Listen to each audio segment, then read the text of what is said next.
yet I keep looking over my shoulder. He stopped at to the wipe bedroom the is sweat pitch that black. was running The only down his light is forehead. the dim light He was from the panting living from room lamp exhaustion. that shines His halfway clothes up were the door already eye. covered in mud.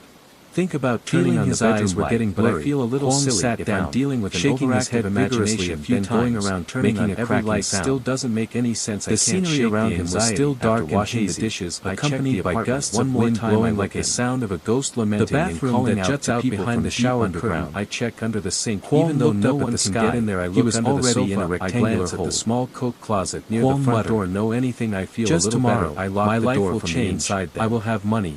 A Go lot to of bed. money." It's only about 10:30 Forgetting p.m. the stench but of I'm the so corpse, tired. he My took body off is the cloth exhausted wrapped from around work. I his turn mouth off the and living used his room teeth light to so bite that the the flash is flashlight. dark except for the faint He light picked of the up street Mr. light Hai's through cold, the bedroom window. stiff, I lie gray on the hand pull-out and bed. looked at it. Cover The up to swollen chest and fingers close made the eyes rings for a sticky while. I and just tighter to listen the to the bone, faint sound making of cars Kwon struggle outside to in pull the it out. distance, the deep voices of The more neighbors, he tried and the to use occasional force, honk from the the street. more the skin on I the start dead to man's relax. hand Then peeled just as I off, am half piece awake by and half piece. asleep, I hear those Squeak, footsteps again. squeak. It sounds right outside my bedroom Squeak, door. My squeak. eyes widen and my breathing Suddenly, speeds up. There are Kwon two jumped in steps, then surprise, stopped then because two the more owls were steps like flying up. someone